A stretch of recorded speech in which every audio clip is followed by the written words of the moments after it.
I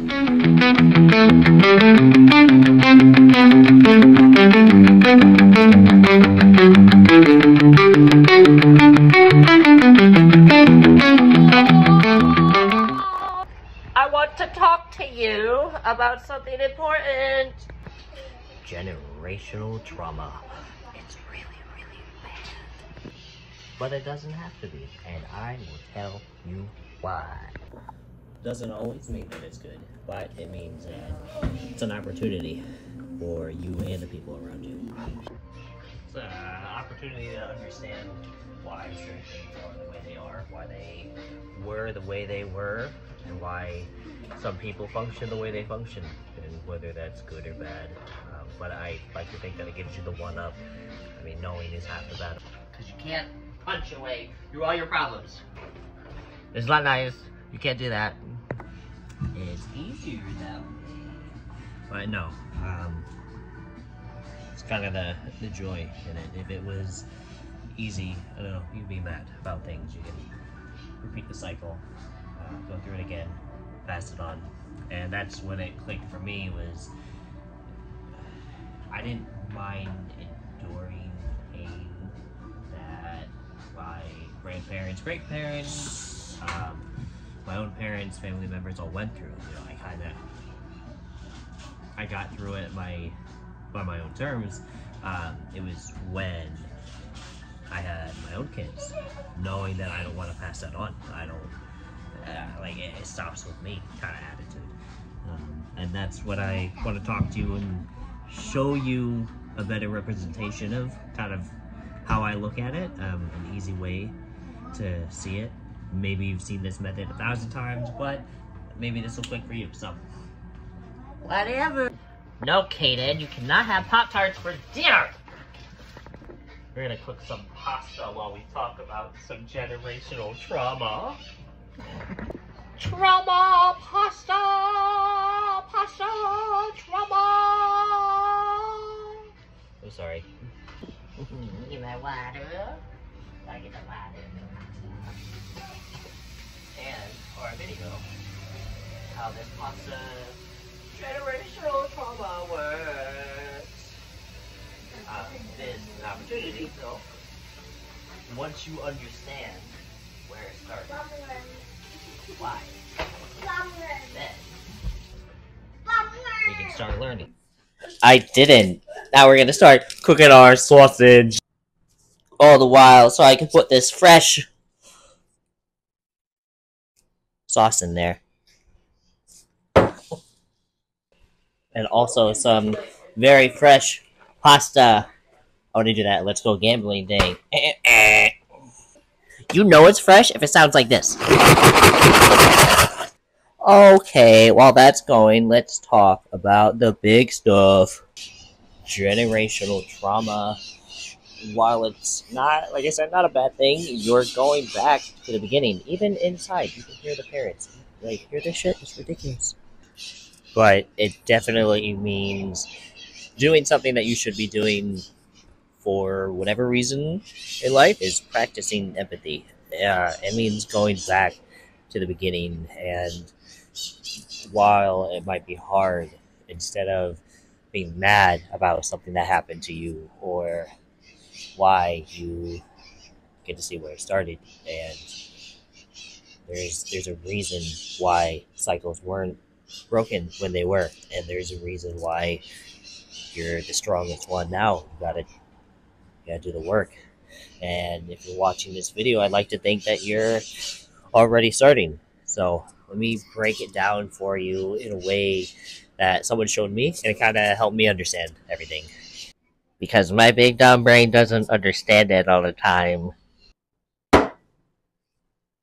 Oh, my noodles! A little salt in there so they don't stick together. We stir them around Italian style. Some of this in the stir it around at a low heat. Break it up. This sausage does not break it up. I did strain it a little bit. So you'll see why I did all of it in a minute. Oh yeah, I kind of messed up some garlic a little bit. Yeah, look at that. Voila!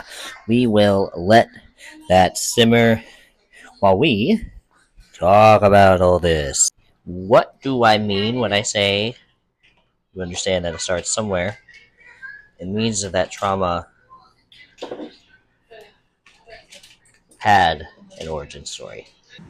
When we practice empathy, we see that that first generation, when they're passed on that trauma, they're not able to break it right away. So the first thing that happens is they pass it along. And because they've already passed it along, whether they're learning now, it's too late.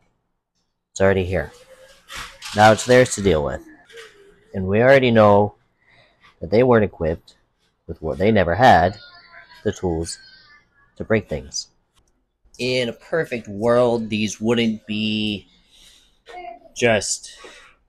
I mean, in a perfect world, these would just be, small bad habits, but that's not the world we live in. A lot of these cycles are, whether it was physical, emotional, or sexual abuse, whether it was drug related, whether it was family related, a lot of it got passed on and every emotion came with it.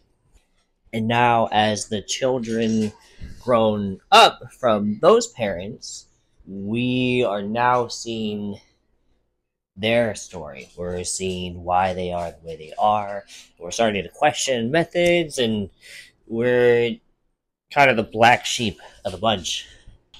Because at the end of the day, that's all that they were too. That's all they are. They're just the kids of their parents all grown up with their kids. Us. And a big part in practicing empathy is understanding that. Is, whether you're mad that, my mom or dad didn't do this or they did do this, you're justified in feeling how you feel. But practicing empathy means understanding that they were in your shoes at one point and they didn't know what to do and they didn't have the tools. They're just a kid growing up trying to heal too. And now that we know that they were just kids grown up doing their best, but they're still trying, a lot of them just didn't make it in time and they passed it on to you. It doesn't mean it's fair. Oh! It doesn't mean it's right. So those are the cards that you were dealt. I'll be the first to admit I spent a lot of years being mad at things that were passed on to me. I still have my days. I still have good days. I still have bad days. I have days where I feel a lot more forgiving, and I have days where it's on sight and I'm ready and I can't explain it. And maybe that's just what healing is, but I'd like to think that uncomfortableness means that something's working, something's clicking. I'm pushing it out of my brain. So are you. That's why we're here. And this is typically the stage that we get stuck at.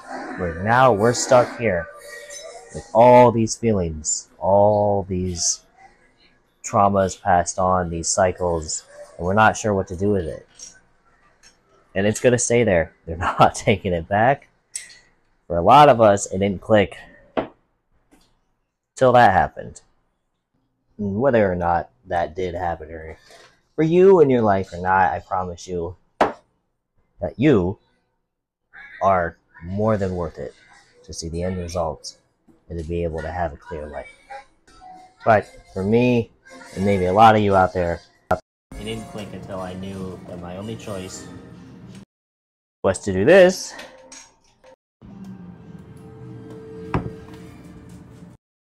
But that means doing all the work, usually by yourself, but it does help to have some good friends. Until everything starts to reveal itself. Get more clear. Because in the end,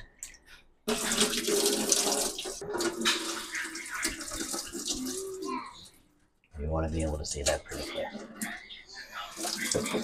I promise you there's nothing better than passing on the good to your kids.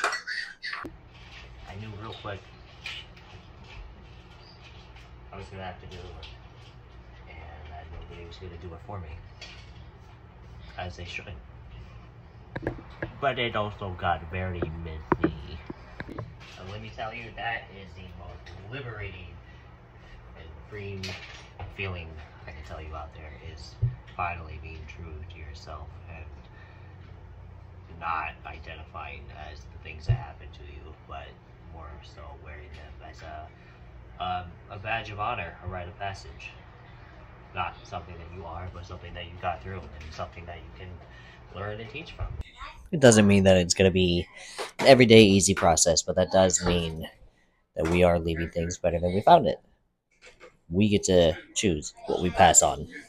So this week, I do encourage you to look within yourself, look within your family. Maybe you were the black sheep, maybe someone else is. You get to know their story a little bit, or maybe deep dive and see what things need to be done, what things were done.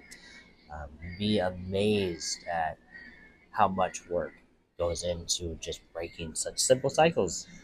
I mean, based on everything I hear from you guys, the things that you've been through, just communication has been key of how you got through it, or just having some kind of olive branch to reach out to. So again, proud of you if you have ever felt or are going through what feels like this whole emotional dumping of just dealing with it all. No one else told you how, no one else gave you the handbook, and there's never going to be one, but you're doing it, so good on you. Good things take time, and great things are worth it.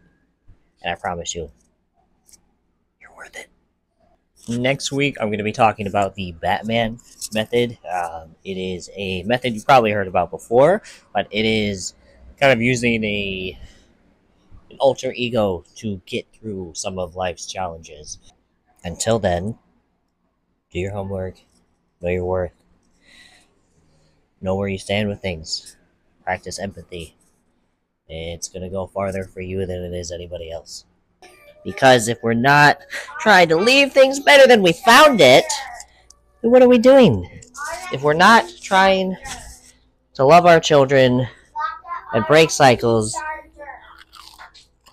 and stealing chicken nuggets, what the hell? Then what are you doing? Be better. You deserve it. This has been Jared House with House of Strides, episode 9. Thank you. I'll see you next week with less chicken nuggets.